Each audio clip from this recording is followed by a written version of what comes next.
Michael Sheppard.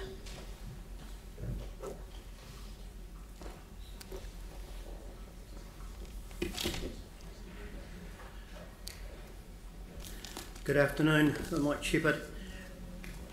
I haven't come really asking for anything other than to reiterate a point which I think seems to get lost with all the money that everybody keeps talking about, and that is that my original letter stated, I'm not sure how long people can just continue going on thinking that we can put up rates by 5%, 5%, 5%. At some stage, you're going to drive people out of the city. A classic example which I noted in my letter was that a wee while ago my wife and I bought a brand new townhouse and everything for our retirement. We can't afford to live there if we retire on the pension because the council wants close to 40% of the annual money I get from the government to pay its rates. I don't have a silver bullet to fix it, but I think that the fact is that we need to start looking outside the existing square. You know, some of the things that could be looked at are relatively simple. We've got water meters everywhere. Why don't we go back and start charging for water? That way the people who are using hardly any don't pay much, and the people who are. So then people get to make a decision. If you've got 6 or 7 people in your house, how much you use. If you've got a big garden, how much you use.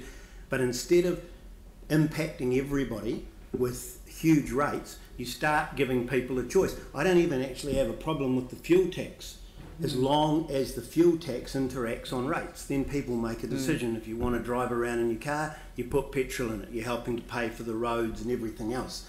But it's got to be reflective on the other side of the coin. In other words, it's got to come down on the rates, letting people make a decision.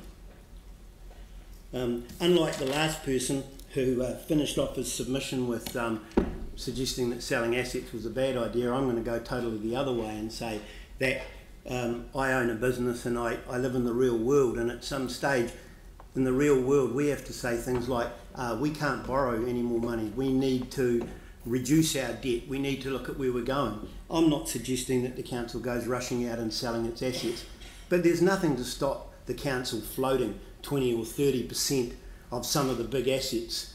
And when you float an asset, there's nothing to stop you putting tags on some of those assets. So you could keep it in New Zealand ownership. You're going to own 70% of it. You've got total control of it. The amount of dividend you're going to lose might represent a 30% loss in dividend, but the actual cash input that you're going to get now is going to allow a lot of work to be done so that the impacts of the earthquake get fixed. Because again, after 7 years, at some point in our lives, we've got to stop blaming the earthquakes for all of our problems. You know, we're 7 years down the track here. We're gonna go to the next LTP and start blaming the earthquakes again. I just think that we need to start thinking out of the square, and we need to get a bit radical and just stop putting out a nice brochure with some great big flash numbers around a circle and then asking, do you want this or do you want that? And finally, I'm not going to take too much of your time, we're a city of 400,000 people. Do we need 1,000 parks? Do we need 20 libraries? Do we need 30 swimming pools?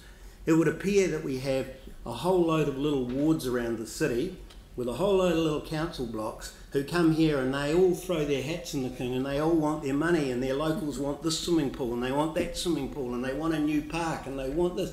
Heavens, at the end of the day, does it really matter if you've got to drive 20 minutes to a swimming pool or 10 minutes to a park, or if it's so dramatic that you can't do that? How about moving houses to where the swimming pool is? Because every one you build costs you hundreds, actually now it seems to cost millions and millions of dollars. And then not only that, but after that, year in, year out, we've got to staff it, we've got to clean it, we've got to maintain it, we've got to cut the lawns. I'm afraid for me, my plea is not so much for me. My plea is for people like my son and his wife and their 1-year-old daughter, because if we don't start reining things in shortly, you're going to start driving people out of the city. We cannot, small business and even business cannot keep just putting up wages hugely each year so they can afford to pay council rates. So all I'm here for is a plea. I just want to show you that a simple, ordinary ratepayer of the city is prepared to take some time and come in and say, please, please think outside the square. Thank you. Thank you. It's a very powerful submission and a salutary reminder to all of us that we sit around this table representing the city, not the wards, the city. Correct. So thank you very much for your contribution. Thank you.